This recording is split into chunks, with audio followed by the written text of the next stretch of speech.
علی بخش کو یوں بھی سلیم سے انس تھا، انس محبت کہ اسی کے ہاتھوں میں پلا تھا، یعنی انہوں نے ہی انہیں پالا تھا۔ بچوں ہم پہلے سیاق و سباق کر لیتے ہیں۔ اس پیراگراف کا سیاق و سباق ہے، عموماً یہ سیاق و سباق تمام اسباق میں جتنے بھی پیراگراف ہیں تمام پیراگراف کے لیے ہے کہ مصنف کہتے ہیں کہ ایک دن سلیم کی غیر موجودگی میں ان کا دوست امجد آیا تو علی بخش اس کو ٹھیک طرح سے کھلا پلا نہ سکا۔ بعد میں سلیم کو پتہ چلا تو اس نے علی بخش کو ڈانٹا کہ امجد اب اسے دیہاتی سمجھے گا۔ ملازم نے مصنف سے شکایت کی تو انہوں نے دونوں کو ایک دیہاتی کا قصہ سنایا کہ دیہاتی لڑکا پرائمری کے بعد شہر کے اسکول میں داخل ہوا۔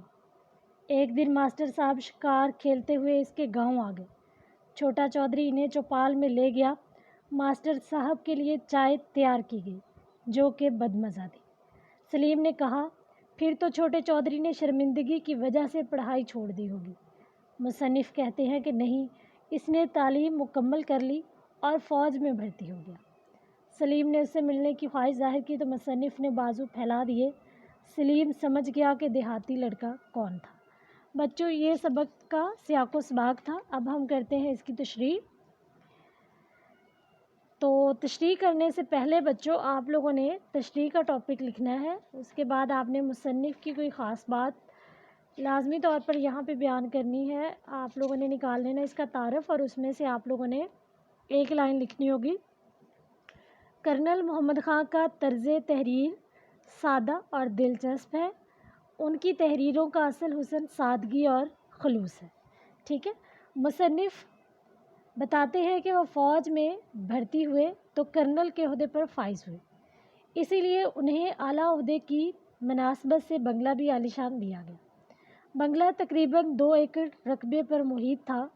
بنگلے کے سامنے پھولوں کا باغ تھا جو اس کے حسن کو دبالا کرتا تھا۔ بنگلے کی ٹھاٹھ ہر لحاظ سے شاہانہ تھی۔ بنگلے میں قالینوں اور فرنیچر کی کمی تھی۔ ایک مقامی کباڑیے کی خدمت حاصل کر کے اس کمی کو پورا کر دیا گیا۔ بچوں مکانات اور بنگلے اور کوٹھیاں اتنے دیدہ زیب ہوتے ہیں، اس کے بارے میں حالی نے ایک جگہ پہ لکھا ہے، مکان رکھتے ہیں رشک خلد بری ہو۔ ایک ہی مصرع ہے یہ، مکان رکھتے ہیں رشک خلد بری ہو۔ یہی وہ شاہانہ ماحول تھا جس میں مصنف کے بیٹے سلیم کی پرورش ہوئی، جسے بچپن سے ہی تمام سہولیات کے علاوہ اعلیٰ افسران کے صاحبزادوں کی صحبت میسر آئی۔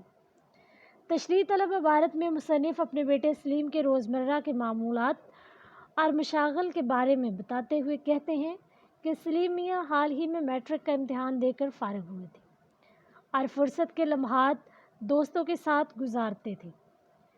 میرے ہم منصب کرنل صاحبان کے صاحبزادوں نے ان کے ساتھ بے فکری سے بیڈمنٹن کھیلتے اور جوں ہی شام ہوتی تو یہ لوگ دیگر دوستوں کے ساتھ ٹیلی ویژن کے سامنے جم کر بیٹھ جاتے، یعنی ٹیلی ویژن بڑے ذوق و شوق سے دیکھتے تھے۔ ان کے شوق کا یہ عالم تھا کہ ٹیلی ویژن دیکھنے کے دوران کسی کی جرأت نہ ہوتی کہ وہ مداخلت کر سکے۔ صرف اور صرف بوڑھے ملازم علی بخش کو ان کی خاطرداری کے لیے کمرے میں آنے اور جانے کی اجازت تھی۔ ویسے بھی علی بخش کو سلیم سے بے حد انسیت تھی اور پیار تھا، کیونکہ اس نے انہیں اپنے ہاتھوں سے پالا تھا۔ بچوں پیراگراف یہاں پہ ختم ہوتا ہے۔ تو آپ لوگوں نے اس کی تسلیس اردو کر لی ہے، تشریح کر لی ہے۔ آپ لوگ بڑوں اور چھوٹوں کے حوالے سے جو حضور صلی اللہ علیہ وسلم کی حدیث ہے کہ جو بڑوں کا احترام نہیں کرتا اور چھوٹوں سے پیار نہیں کرتا وہ ہم میں سے نہیں، وہ بھی لکھ سکتے ہیں۔ بچوں تشریح کے لیے اگلا پیراگراف ہے، علی بخش کی داستان غم ختم ہوئی۔ علی بخش بچوں ان کا ملازم، داستان غم، غم بھری کہانی۔ بچوں یہ اضافت ہوتی ہے، نیچے زیر لگا کے اسے بولا جاتا ہے، یعنی غم کی داستان۔ داستان غم ختم ہوئی تو سلیم میاں بھی آ گئے۔ سلیم کرنل صاحب کے بیٹے۔ علی بخش کے چہرے پر شکایت لکھی تھی۔ شکایت کا معنی ہوتا ہے شکوہ۔ شکایت لکھی ہوئی دیکھی تو اپنے دل پر لکھی ہوئی شکایت بیان کرنے لگے۔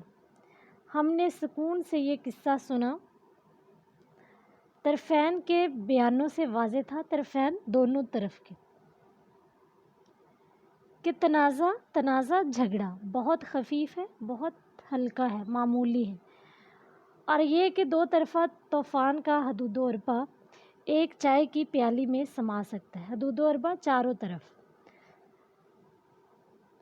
سما سکتا ہے، یعنی چائے کی پیالی سے حل ہو سکتا ہے۔ علی بخش اس لیے ناخوش تھا، ناراض کہ اسے دیہاتی کہا گیا ہے، اور سلیم میاں اس بات پر برہم ناراض کہ علی بخش کی غلطی کی وجہ سے امجد نے انہیں دیہاتی سمجھا ہوگا۔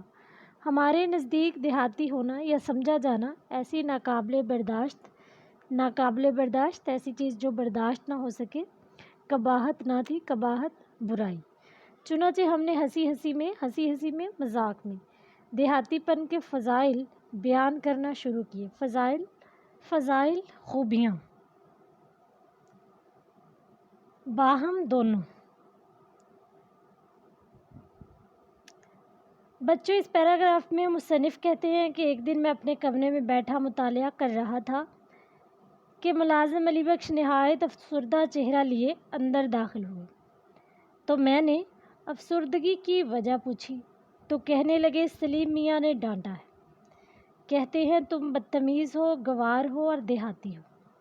میں نے علی بخش سے سلیم کی بدتمیزی کی وجہ دریافت کی تو کہنے لگے کل ان کے دوست آئے تھے تو ان کی عزت افزائی کیوں نہیں کی گئی، انہیں مہمان خانے میں کیوں نہ بٹھایا، انہیں کوکو کولا کیوں نہ پیش کیا۔ اب امجد سمجھے گا کہ ان لوگوں کو خاطرداری کا سلیقہ نہیں، دیہاتی ہیں، جنگلی ہیں، اور جو منہ میں آیا کہہ دیا۔ مصنف بتاتے ہیں کہ جب علی بخش اپنے تمام دکھ بھری کہانی ختم کر چکے تو اتنی دیر میں سلیم میاں بھی آ گئے۔ انہوں نے جب علی بخش کے چہرے کی طرف دیکھا تو شکایت کے آثار صاف ظاہر ہو رہے تھے۔ سلیم میاں بھی معاملے کو سمجھ گئے تو فوراً اپنی صفائی پیش کی اور خوب دل کی بڑھاس نکالی۔ مصنف بتاتے ہیں کہ میں نے دونوں کے بیانات اطمینان سے سنے، جس سے مجھے اندازہ ہو گیا کہ جھگڑا بہت معمولی نوعیت کا ہے اور اسے ایک چائے کی پیالی پر نپٹایا جا سکتا ہے، یعنی دونوں کی صلح کروانا کوئی مشکل کام نہیں۔ دراصل علی بخش سلیم میاں سے اس لیے نالاں تھے کہ انہوں نے اسے دیہاتی ہونے کا طعنہ دیا تھا، جبکہ سلیم میاں اس لیے ناراض تھے کہ علی بخش کی تھوڑی سی لاپرواہی سے امجد نے انہیں دیہاتی سمجھ لیا ہوگا۔ گویا دونوں کے نزدیک دیہاتی ہونے کا طعنہ ناقابل برداشت تھا اور میرے نزدیک دیہاتی ہونا کوئی عیب والی بات نہ تھی۔ ہم نے دونوں کی غلط فہمی دور کرنے کے لیے ہنسی ہنسی میں دیہاتی زندگی کی خوبیاں بیان کرنا شروع کر دی اور اتنی خوبی اور عمدگی سے دیہات کے لوگوں کے فضائل بیان کیے کہ سلیم اور علی بخش سن کر مسکرانے لگے۔ یوں باتوں ہی باتوں میں دونوں کی صلح ہو گئی۔ بچوں، پیراگراف میں بہت ایک مزے کی چیز ہے کہ ایک چائے کی پیالی پر بھی وہ مسئلہ حل ہو سکتا ہے جو ان کے درمیان ہے۔ تو چائے کی پیالی، چائے کا ایک بڑا انٹرسٹنگ سا سین بھی ہے اس کہانی کے اندر، سبق کے اندر۔ اور بچوں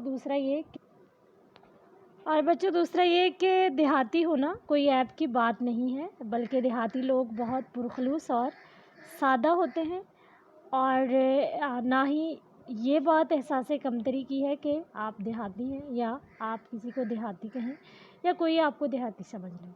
ٹھیک ہے؟ تو سوال نمبر 11 ہے، کالم الف کے الفاظ کو کالم بے میں دیے گئے متضاد الفاظ کے ساتھ ملائیں۔